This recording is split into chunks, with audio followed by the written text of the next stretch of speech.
Então, basicamente, a princesa Anne acaba de receber uma das posições mais poderosas de toda a família real britânica.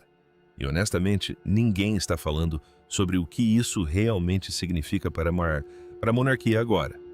Superficialmente, parece algo cerimonial, mas quando você entende o que está acontecendo, as implicações são enormes. E o fato de isso ter acontecido às custas de Camila torna toda a situação muito mais interessante do que qualquer um esperava. A situação é a seguinte: a Caixa Vermelha, sabe, aquela caixa lendária que guarda todos os relatórios de inteligência confidenciais e documentos de Estado que só o monarca pode abrir. Pois é, ela acabou nas mãos de Anne em vez de ficar com Camila. E antes que você pense que isso é apenas um gesto simbólico, entenda que na linguagem da monarquia britânica, quem detém as chaves daquela caixa vermelha detém o poder real. Não estamos falando de cerimônias, estamos falando de quem tem acesso a informações confidenciais. Quem tem a palavra final sobre as leis, quem realmente comanda as coisas quando elas se complicam, é a verdadeira fonte da autoridade constitucional. E Anne, de repente, a possui, enquanto Camila simplesmente não. O rei Charles tomou essa decisão, e isso diz muito sobre como ele encara seu próprio reinado e em quem ele realmente confia quando as coisas ficam sérias. Porque eis a questão sobre ter uma rainha consorte. Claro, Camila é casada com um rei. Ela está sempre ao lado dele em eventos. Tecnicamente, ela é uma de suas companheiras mais próximas no dia a dia. Mas quando se trata da estrutura operacional do país, ela foi completamente excluída. E isso é intencional. Não é um acidente ou um descuido estranho. Foi uma escolha deliberada. Portanto, é preciso entender o contexto primeiro. O rei Charles está lidando com seus próprios problemas de saúde neste momento, o que obviamente está pressionando todo o sistema. Não se pode ter um monarca que está constantemente lidando com tratamentos médicos e, ao mesmo tempo, tentando administrar toda a governança do dia a dia. Algo precisa ceder. A questão é quem assume essa responsabilidade. E é aqui que a coisa fica realmente interessante, porque a escolha óbvia, em teoria, seria o príncipe William. Ele é o herdeiro. Ele é o futuro rei. Logicamente, ele deveria ser quem cuidaria das responsabilidades administrativas enquanto Charles se recupera, certo? Só que William não pode. E honestamente, quando você pensa na vida dele, agora faz todo o sentido que Catherine esteja lidando com seus próprios problemas de saúde e passando por um período de recuperação. William tem 3 filhos pequenos que precisam da presença e do envolvimento dele como pai. Basicamente, ele está sendo puxado para todos os lados, tanto emocional quanto praticamente. Além de tudo isso, ele já carrega o peso psicológico de saber que um dia será rei e ser forçado a absorver cada dia da administração da monarquia enquanto gerencia tudo isso o destruiria. É demais para uma pessoa só, especialmente quando essa pessoa também tem filhos pequenos e uma esposa se recuperando de algo sério. Então, em vez de recorrer a um dos pais, Charles olhou para sua irmã. E é aqui que entra a jogada de mestre, porque Anne é perfeita para esse papel de maneiras que William jamais poderia ser. Pelo menos, não agora. Em primeiro lugar, ela é apenas 2 anos mais nova que Charles, o que significa que viveu exatamente os mesmos períodos históricos. Conhece os mesmos atores políticos, entende os precedentes, porque estava lá quando foram estabelecidos. Ela não precisa que ninguém a explique por que certas coisas são importantes historicamente, porque ela as vivenciou. Essa é uma sabedoria que não se pode fingir ou ensinar rapidamente, e é incrivelmente valiosa quando se lida com um governo em crise. Mas o ponto mais importante é algo que, honestamente, a maioria das pessoas nem imaginaria. Ana não tem absolutamente nenhuma ambição dinástica. Isso pode parecer um elogio estranho, mas no contexto da política da realeza é tudo.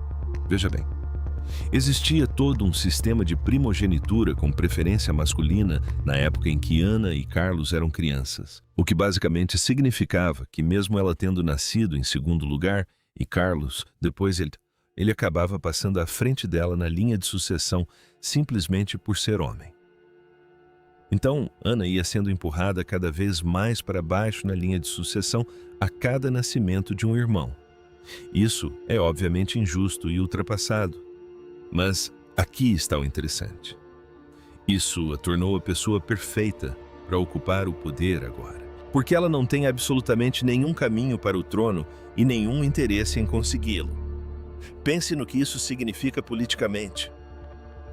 Quando Ana entra em uma sala e abre aquela caixa vermelha ou entrega uma mensagem do rei ao primeiro-ministro, ninguém suspeita que ela esteja fazendo isso para obter mais poder para si mesma. Não há nenhuma facção por trás dela, nenhum grupo rival usando-a para minar cargos. Ela é apenas a mensageira e todos sabem disso. Ela é completamente confiável, porque Literalmente, não tem nada a ganhar pessoalmente manipulando o sistema. Ela não conseguiria se tornar rainha, mesmo se tentasse. Portanto, não há incentivo para distorcer nada em seu próprio benefício. O governo confia nela.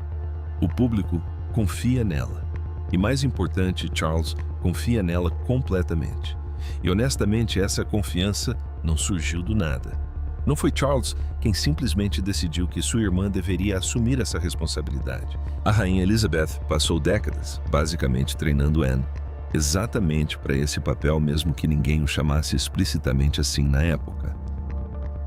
Ao longo da segunda metade do século XX, sempre que a comunidade britânica enfrentava uma crise real ou uma genuína instabilidade política, Elizabeth enviava Anne como sua representante. Não para as divertidas viagens cerimoniais que outros membros da realeza recebiam, Anne era enviada aos lugares onde as coisas estavam tensas e negociações delicadas eram realmente necessárias. Elizabeth confiou à sua filha verdadeira autonomia e a capacidade de tomar decisões concretas em nome da coroa quando a rainha não pudesse estar fisicamente presente. Isso representou essencialmente décadas de aprendizado sobre como lidar com a política de Estado no mais alto nível. Ana não se limitava a aparecer e acenar para as pessoas. Ela realizava o trabalho real de diplomacia e representação sob as circunstâncias mais extremas. Assim, quando Elizabeth estava morrendo e analisando como o reinado de Charles funcionaria, ela já havia preparado todo o terreno. Já havia transformado Ana na pessoa perfeita para assumir o poder sempre que a monarquia precisasse de alguém que realmente soubesse lidar com as coisas. E o fato é que Elizabeth fez uma manobra constitucional incrivelmente inteligente pouco antes de morrer, que basicamente selou tudo. No final de 2022, quando a rainha se aproximava do fim da sua vida e refletia sobre como seria de fato o reinado de Charles, ela orquestrou esta alteração às leis da regência através do parlamento. Ela adicionou Ana e Eduardo à lista de conselheiros de Estado vitalícios. Isso pode parecer uma questão legal técnica, mas na verdade foi uma genial manobra diplomática palaciana, pois resolveu um grande problema que ninguém discutia publicamente.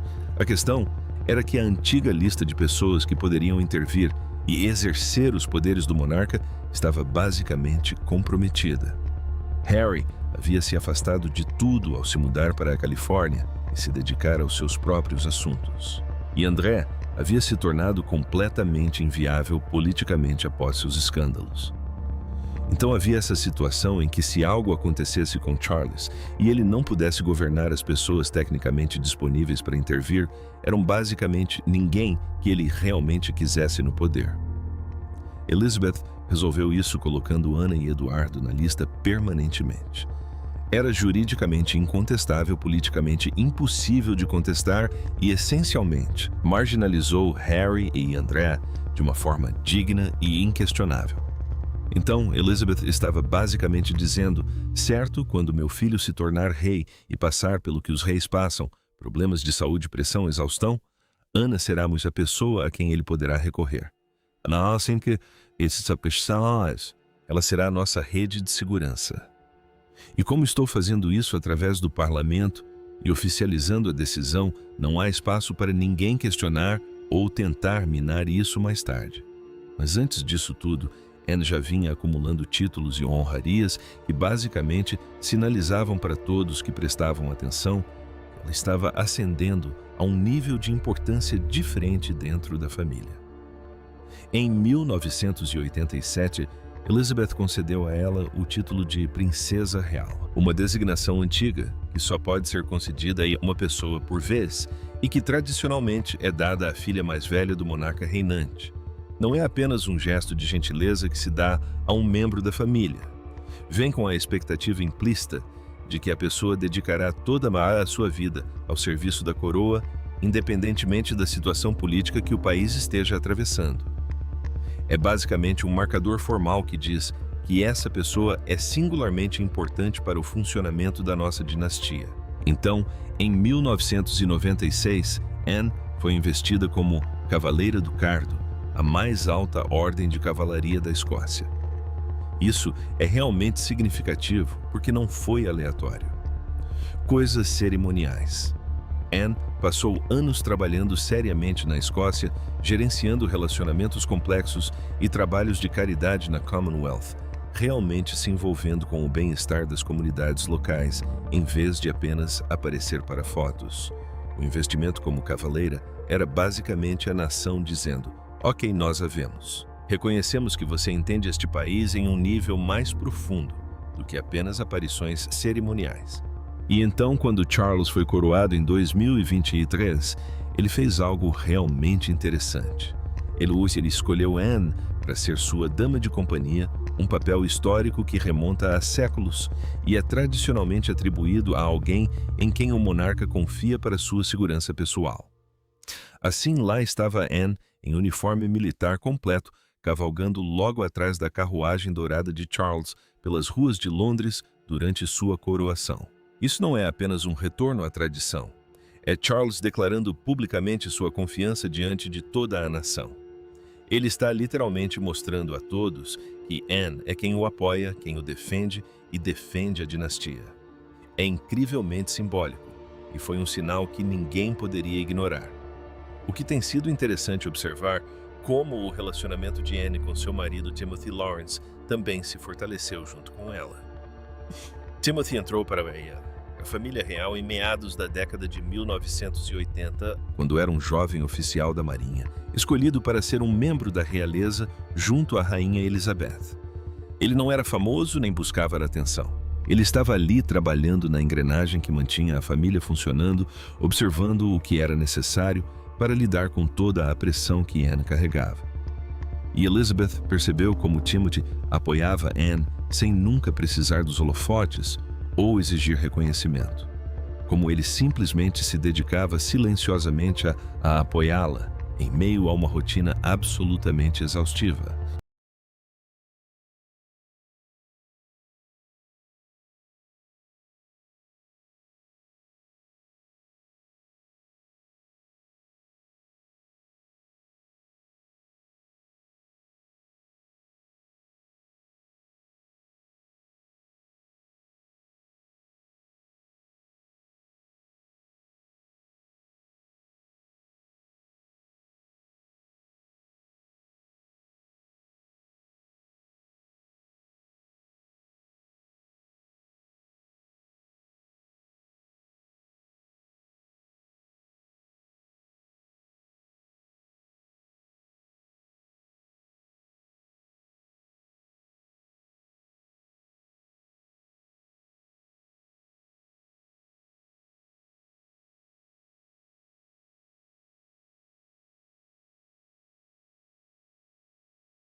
Em 2011, Elizabeth o nomeou Comendador da Ordem Real Vitoriana, que é basicamente um agradecimento pessoal da rainha a alguém que a serviu bem e de perto.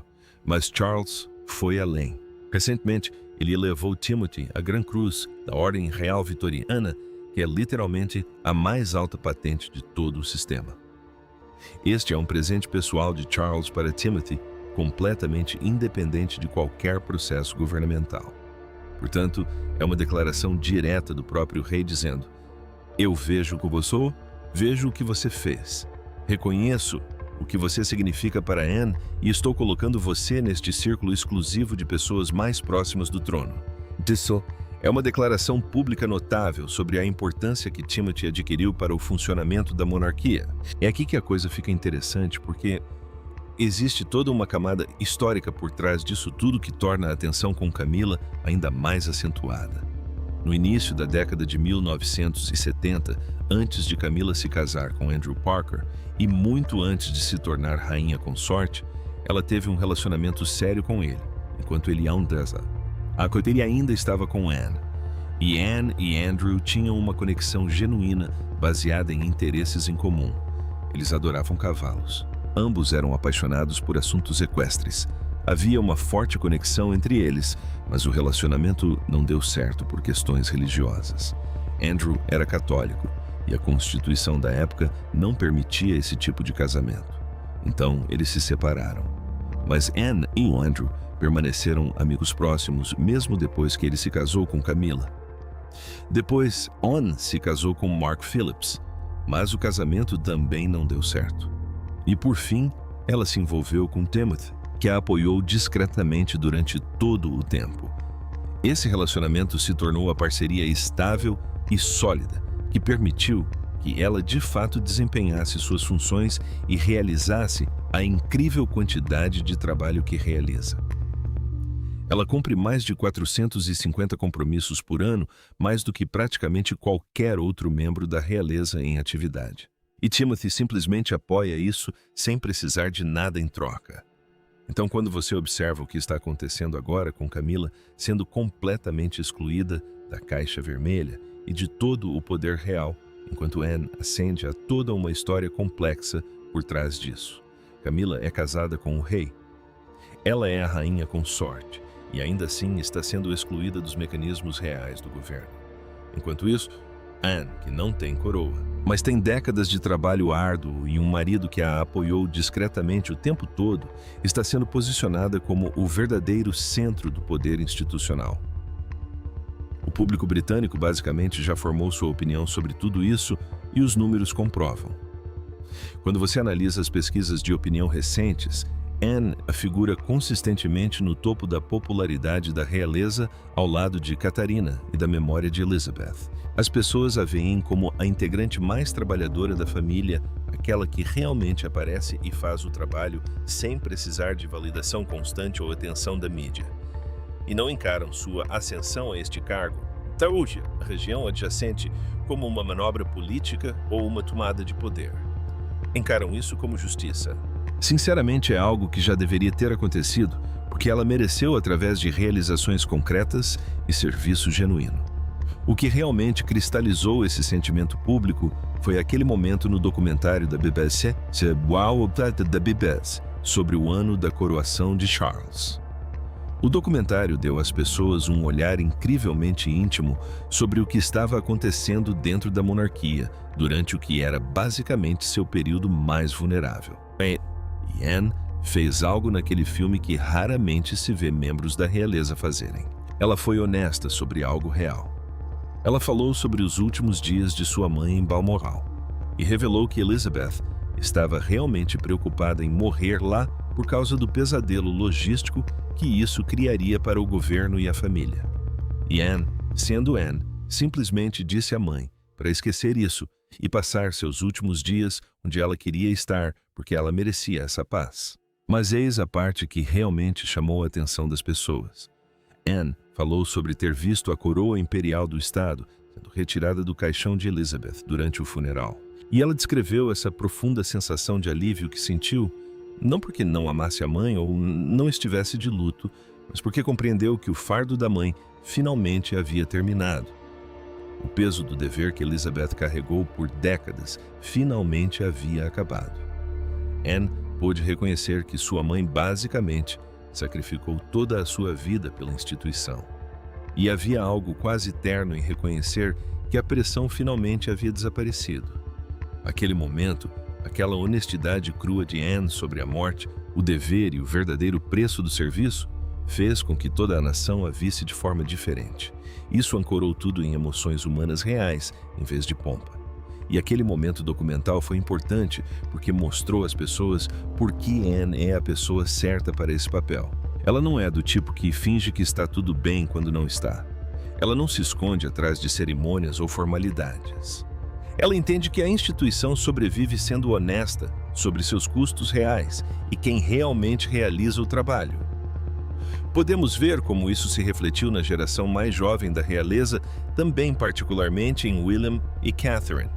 Ambos deixaram extremamente claro que respeitam muito Anne e que desejam que ela ocupe esse papel de destaque. William, em especial, tem se manifestado abertamente sobre ver Anne como um escudo essencial para a família.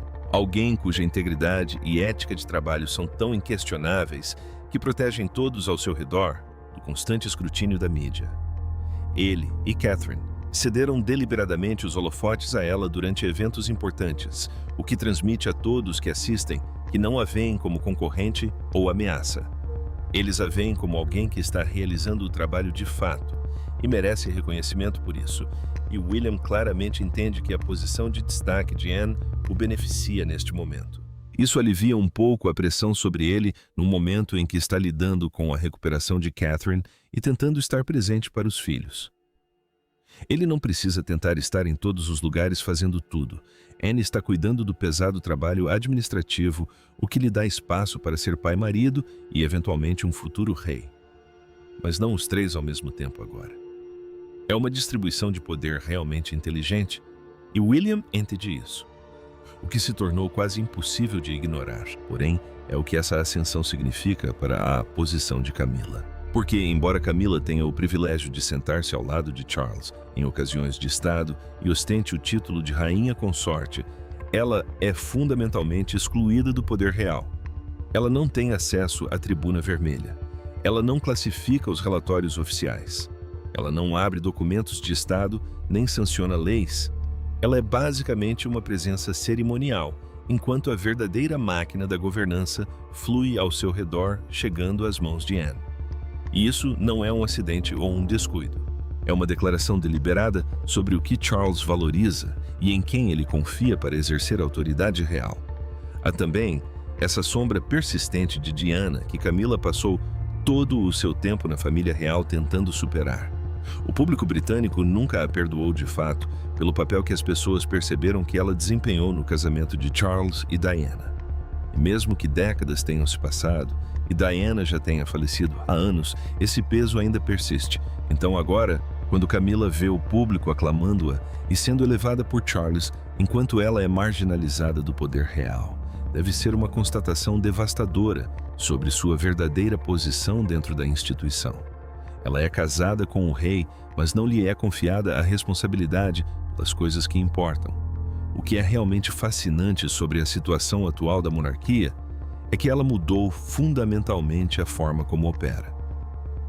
A antiga abordagem do palácio era manter a ilusão de que tudo era perfeito, de que os membros da realeza estavam de alguma forma acima das dificuldades enfrentadas pelas pessoas comuns.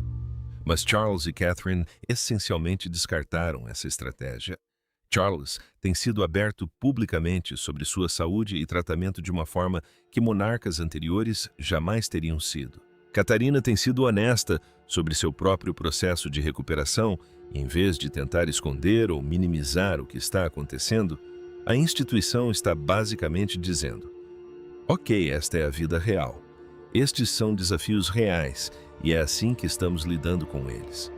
E nesse contexto, a decisão de posicionar uma princesa como figura administrativa central é, na verdade, uma atitude inteligente da monarquia em relação à sua própria sobrevivência. Charles está dizendo: preciso compartilhar esse fardo com alguém em quem confio plenamente e essa pessoa é minha irmã. Ele não está fingindo que pode fazer tudo sozinho. Ele não está fingindo que a instituição pode funcionar a pleno vapor, sem ninguém intervindo. Ele está sendo prático e honesto sobre o que a situação realmente exige. A imagem de Ana no centro de tudo isso, pronta para abrir a caixa vermelha, assinar leis, guiar o Estado por tudo o que vier a seguir. tornou-se genuinamente reconfortante para as pessoas, porque, independentemente de tudo o que esteja mudando ou incerto sobre a monarquia, neste momento, uma princesa é uma figura conhecida. Ela vai aparecer. Ela vai fazer o trabalho. Ela não vai buscar glória pessoal com isso. Vai tomar decisões com base no que é realmente melhor para a instituição e para o país, em vez de buscar benefícios pessoais. Isso é raro e as pessoas reconhecem. É por isso que a resposta do público tem sido tão extremamente positiva.